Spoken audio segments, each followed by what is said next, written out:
6월 20일 화요일 새벽입니다. 오늘도 하나님께 예배함으로 복된 하루 시작하도록 하겠습니다.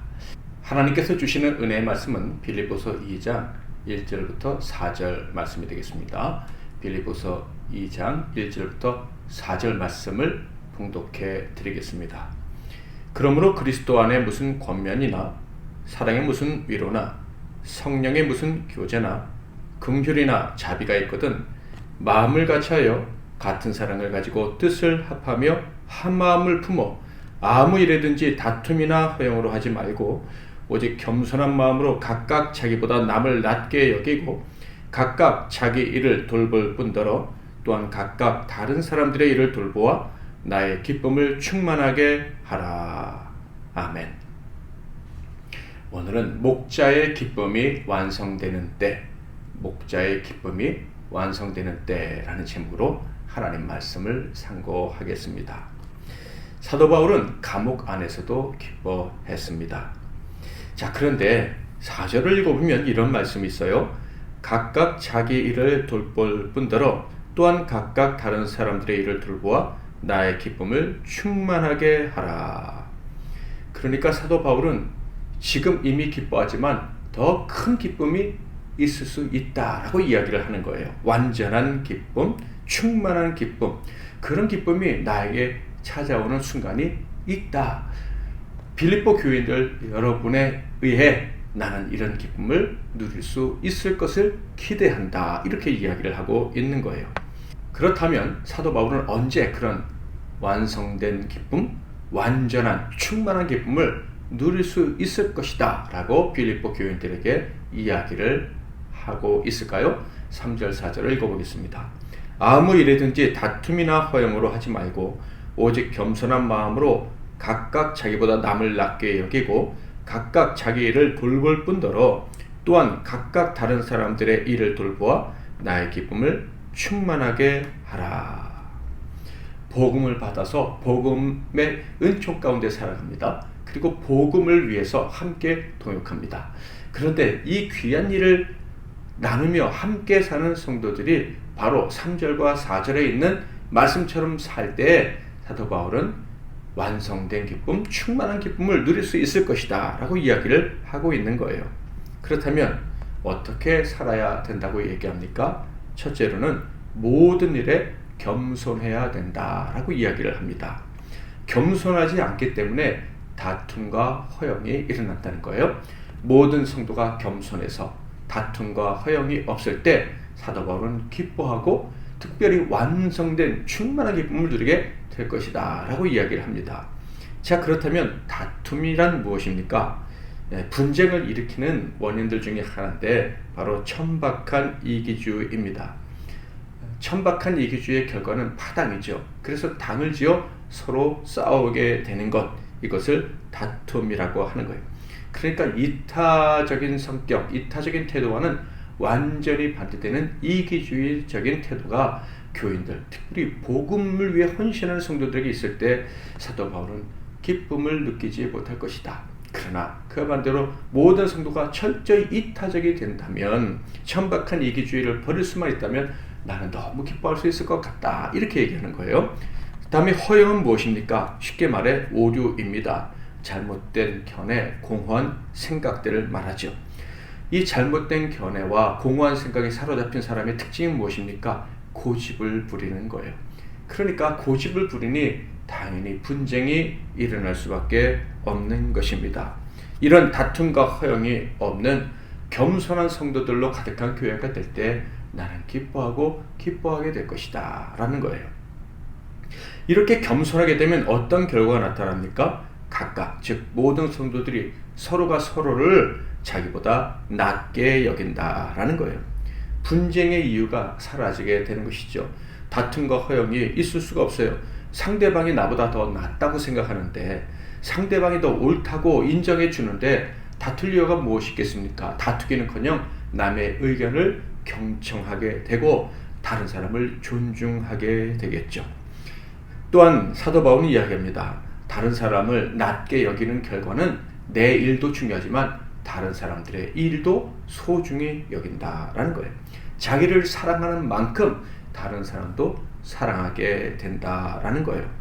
내가 좋아하는 것 상대방도 좋아할 거야. 내가 힘들고 귀찮아하고 싫어하는 것 상대방도 싫어할 거야. 이렇게 타인의 입장에서 생각하고 타인의 상황을 돌아보고 타인의 일에 적극적으로 동참해 주면 그때 교회는 분쟁이 있을 수가 없고 그 결과 사도 바울은 충만한 기쁨, 완전한 기쁨을 누리게 될 수 있을 것이다 라는 거예요. 복음 전도자들이 바로 이런 일, 자기보다 남을 낮게 여기는커녕 이기심 그리고 허영에 사로잡히게 될 때 복음을 전도하면서도 기쁨을 누리지 못하고 고통을 당할 수가 있습니다. 그러나 사도 바울의 말씀을 기억하고 주의 일에 동참하면서 내가 교만해진다면 주의 일을 하면서도 다투는 이런 말도 안 되는 복음과 역행하는 삶을 살 수 있다는 것을 기억하고 살아간다면 정말로 복음 전도하면서 누리는 기쁨을 마음껏 누릴 수 있을 것이다 라는 거예요. 자, 그렇다면 이런 교회, 이런 성도가 되기 위해서는 어떤 조건이 있어야 할까요? 1절 말씀. 그러므로 그리스도 안에 무슨 권면이나 사랑의 무슨 위로나 성령의 무슨 교제나 긍휼이나 자비가 있거든. 이것은 이미 사도 바울과 그리고 빌립보 교인들이 확인한 것입니다. 우리에게 이런 선물, 이런 은혜가 주어졌다라는 거예요. 즉 이런 은혜를 받았으면 겸손한 마음으로 각각 자기보다 남을 낮게 여기고 다른 사람들의 일을 잘 돌보아야 된다. 그래서 나도 기쁘고 여러분도 기쁘고 함께 충만한 기쁨을 누려야 된다라고 이야기를 하는 거예요. 자, 그렇다면 그 조건을 구체적으로 좀 살펴볼까요? 권면이라고 되어 있는데 어떤 권면입니까? 그리스도와의 연합을 통한 격려를 받는 것, 이것을 권면이라고 하는 거예요. 그러니까 그리스도와 한 몸이 되어서 그리스도를 통해서 주시는 우리가 권면을 얼마나 받았습니까? 격려를 얼마나 받았습니까? 그리스도를 통해서, 즉 그리스도와 한 몸 된 이 교회를 통해서 우리는 많은 격려를 받고 살아가게 되는데 빌립보 교회도 그러했습니다. 그런 격려를 받았다면 절대 교만하면 안 되고 겸손해야 된다는 거예요. 여러분도 교회를 통해서 얼마나 많은 격려를 받고 힘을 얻어서 여기까지 오셨습니까? 그렇다면 모든 성도를 격려할 수 있는 마음, 모든 성도들을 나보다 더 낮게 여기고 섬기고 사랑할 수 있는 마음이 있어야 되는 거예요. 사랑의 위로라고 이야기했는데 바로 그리스도의 사랑을 통해서 위로받는 것을 말합니다. 나 같은 사람을 왜 사랑해 주시는가? 왜 날 사랑하나? 왜 날 사랑하나? 이런 하나님의 사랑을 경험했다면 다른 사람을 사랑해야 되는데 그 사랑의 방식에 가장 중요한 것이 겸손이라는 거예요. 나 같은 자도 하나님이 사랑해 주셨으니 나는 다른 사람을 함부로 판단하지 않고 모든 것을 사랑하기 위해 최선을 다하겠다라는 거예요. 그 다음에 성령의 무슨 교제 이렇게 되어 있죠. 즉 성령의 인도하심과 성령의 도우심을 경험한 사람들을 이야기하는 거예요. 빌립보 교회 성도들은 바로 성령의 인도하심을 경험한 사람들입니다. 성령의 도우심, 성령의 깨닫게 하심을 받아서 지금 이렇게 복음을 위해 살게 된 사람이 된 거예요. 그렇다면 겸손해야 된다는 거죠. 내 힘으로 사는 것이 아니라 하나님의 도우심으로 사는 자가 어찌 자기 힘으로 이렇게 성공하고 힘을 가진 것처럼 주장할 수 있겠느냐라는 거예요.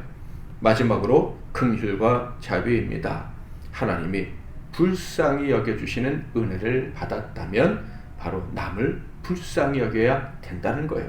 어리석게 남을 판단하고 다투고 그리고 내 고집 피우느라고 다른 사람의 자존심을 꺾어버리고 의견을 꺾어버리는 그런 일을 해서는 절대 안 된다. 즉 은혜를 받았다면 온 성도가 한 마음으로 서로에게 겸손한 마음을 가지고 피차 복종하면서 상부상조하면서 살아가야 된다. 이것이 바로 목자, 즉 복음 전도자 사도 바울의 가장 큰 기쁨이 될 것이다. 사도 바울에게 가장 큰 보람이 될 것이다 라고 이야기를 하는 거예요. 그것이 또한 복음의 역사다.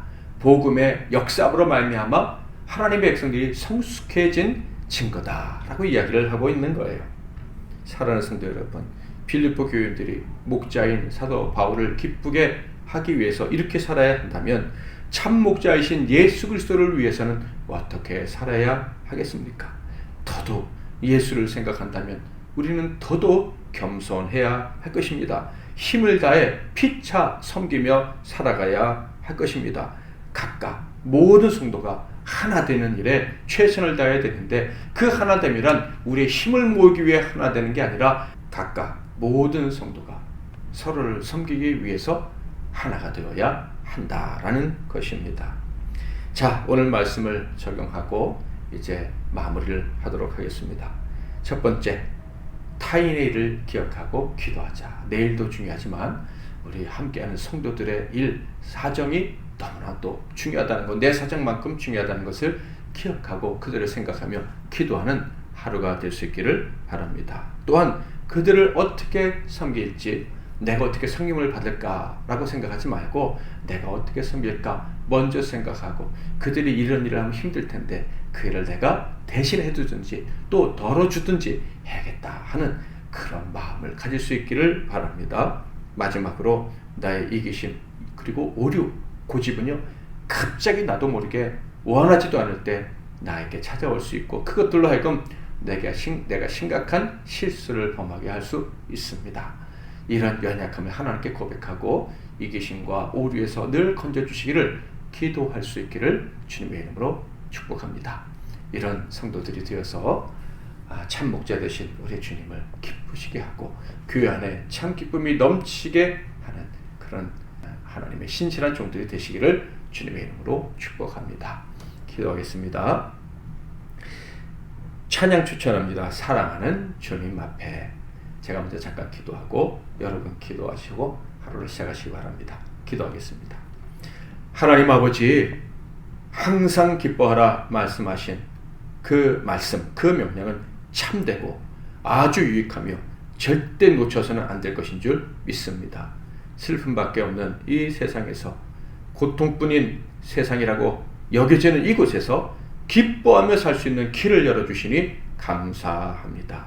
특별히 복음에 합당하게 생활함으로 말미암아 하나님의 그 놀라우신 사랑과 은혜를 입은 사람답게 은혜를 베풀며 살아감으로 말미암아 모든 성도가 서로에게 은혜를 베푸는 겸손한 예수의 심령을 가진 종들이 됨으로 말미암아 이 험한 세상 더욱더 기뻐하고, 그리고 참 목자이신 예수를 기쁘시게 해드리며 살아가는 우리 모두가 되게 하옵소서. 예수 그리스도의 이름으로 기도하옵나이다. 아멘.